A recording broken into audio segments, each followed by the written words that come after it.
Tepat di tanggal 12 bulan Oktober tahun 2015, melalui Musyawarah Museum se-Indonesia, merupakan penetapan sejarah Hari Museum Nasional yang disepakati oleh 250 peserta pengelola museum di Indonesia. Mengambil momentum memperingati Hari Museum Nasional, sebagai anak muda milenial atau bahasa kerennya sekarang itu, Agents of Change. Salah satu cara Roners dalam memperingati Hari Museum Nasional bukan hanya sekedar posting di media sosial nih, tapi bisa juga dengan cara mengunjungi museum terdekat di tempat tinggal kita. Maka, episode Ron Sumber kali ini mengajak Roners untuk berkunjung dan mengingatkan pentingnya peran museum dalam menjaga kebudayaan dan peninggalan sejarah. Tepatnya di salah satu museum budaya Sumatera Barat yang terletak di Kota Padang, yakni Museum Aditya Warman.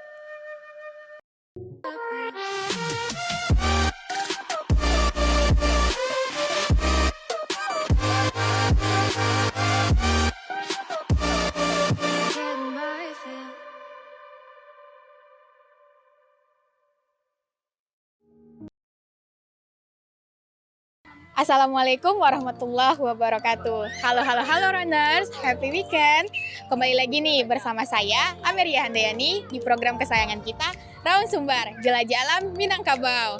Nah, khusus episode kali ini kita tidak lagi nih menjajaki alam seperti biasanya, namun kita akan melihat bagaimana sih sejarah dan apa saja koleksi yang ada di Museum Aditya Warman. Nah, penasaran bukan dengan koleksi yang ada di dalamnya? Jadi ikutin terus ya. Yuk!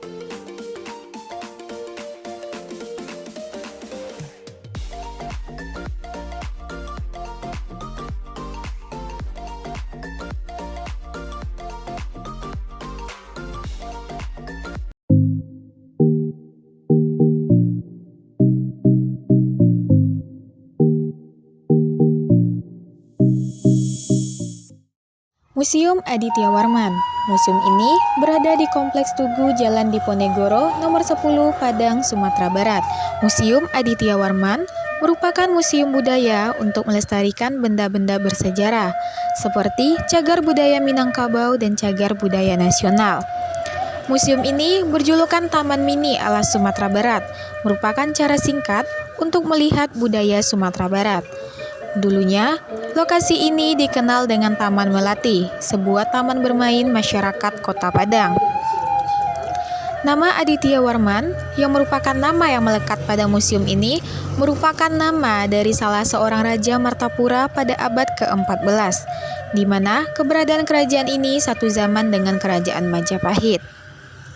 Museum Aditya Warman diresmikan oleh Profesor Dr. Syarif Taif dengan konstruksi museum dikerjakan pada tahun 1974 dan museum ini diresmikan pada tanggal 16 Maret 1977. Museum Aditya Warman menempati lahan seluas 2,6 hektar dengan luas bangunan sekitar 2.854,8 meter persegi. Terdapat 100 jenis tanaman berupa apotek hidup dan pohon pelindung. Jumlah koleksi Museum Aditya Warman sebanyak 6.217 koleksi, namun yang dipamerkan saat ini ada 1.000 lebih koleksi. Dan koleksi utama dari Museum Aditya Warman dikelompokkan dalam 10 macam jenis koleksi, yakni terdiri dari biologika, geologika atau geografika, etnografika, arkeologika, historika, filologika, numismatika atau heraldika, keramalogika, seni rupa, dan teknologika.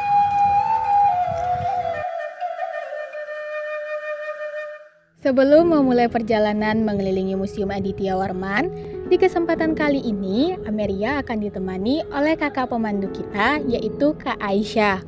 Kak Aisyah begitu antusias dan penuh semangat ketika menyampaikan berbagai informasi mengenai dari sejarah dan koleksi yang ada di museum ini nih Runners.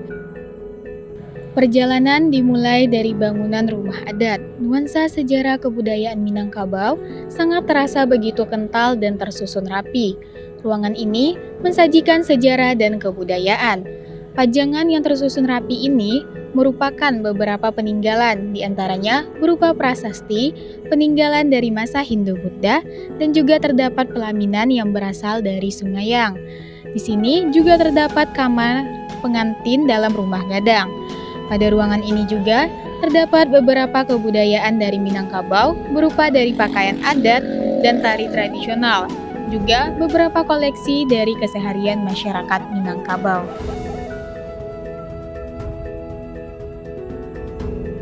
Dua rumah gadang, museum. Jadi kalau untuk di lantai 2 ini kita temanya itu tentang sejarah dan kebudayaan.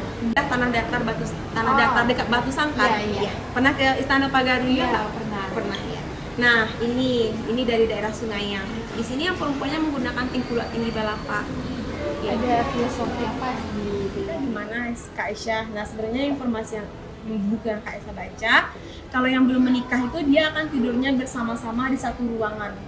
Ya, jadi kalau yang laki-laki setelah balik nih seperti adik-adik ini ya, dia biasanya tidurnya itu di surau. Nah, kalau dahulu kan surau itu sama dengan universitas. Iya. Di sanalah pusat pembelajaran. Nah, di sini kamar yang paling depan itu ditempati yang baru menikah.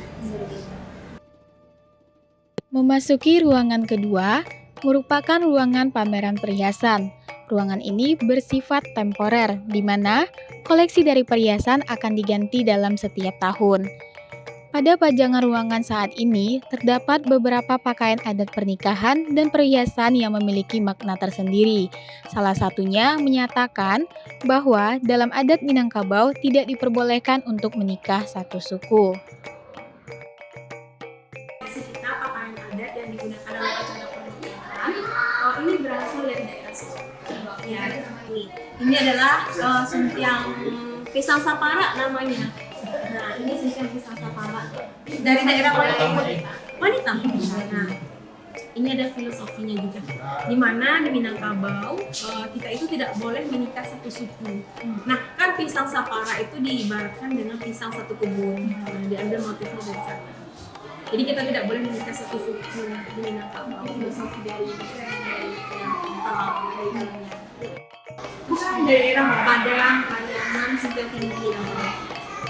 Nah, kalau yang Solo tadi yang di sebelah sana. Ya. Nah, ini ada macam-macam gelang ya. Nah, ini ada gelang gadang. Sebenarnya kalau untuk perhiasan yang digunakan itu tergantung pakaian yang digunakan. Misalnya tergantung daerah. Kalau contohnya foto gadang biasanya menggunakan gelang gadang. Kalau di daerah tuh punya perhiasan Bukan sih jenis perhiasan yang digunakan. Biasanya tergantung baju yang digunakan apa perhiasannya seperti itu. Nah, ini ada gelang ular, ini Kalau ada untuk gelang yang- panjang. Ini ada gelang ular. untuk yang paling familiar dipakai oleh orang Sumatera Barat itu yang mana? Nah, biasanya setiap yang untuk sekarang ini ya gelang gadang. Yang ini. Iya, ini gelang gadang. Ini juga bisa. Gelang mani berapa? Gelang ular. Oke, kita ke sebelah sana. Nah, untuk yang di sebelah sini ini adalah ikat pinggang yang digunakan pengantin laki-laki.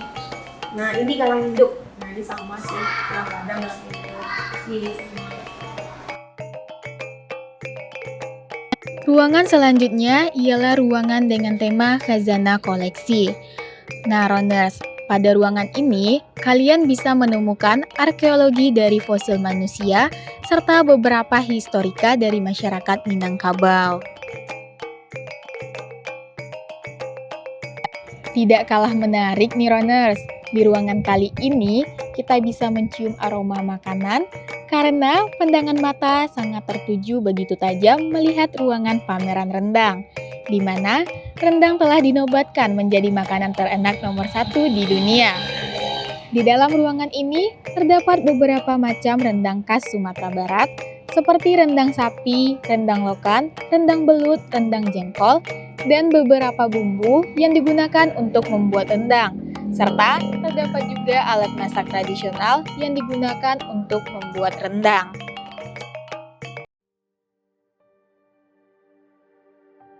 Oke Runners, sekarang kita masuk ke ruangan terakhir, yaitu ruangan pameran dengan tema Sobat Alam Minangkabau. Pada ruangan ini, terdapat beberapa jenis fauna yang ada di Indonesia. Uniknya, fauna yang ada di sini merupakan fauna yang asli namun telah diawetkan.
Bersebelahan dengan ruangan ini juga terdapat beberapa pameran berupa bentuk edukasi sains dan teknologi seperti edukasi matematika dan fisika.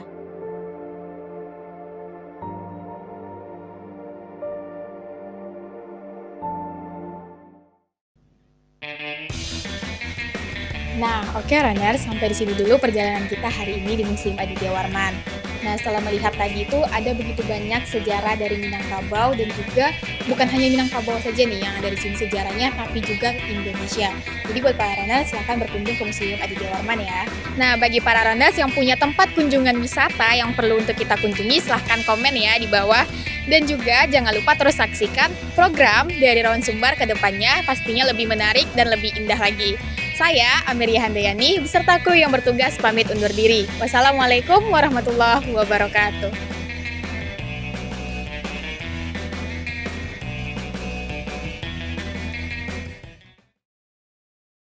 Salam museum. Museum dan hatiku. Selamat pulang. Halo. Silakan Indonesia. Pokoknya ada orang lain ya, bangsa tadi nambah kejadian.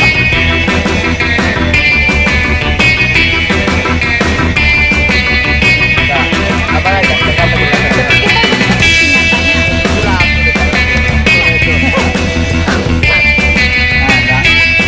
Hai guys,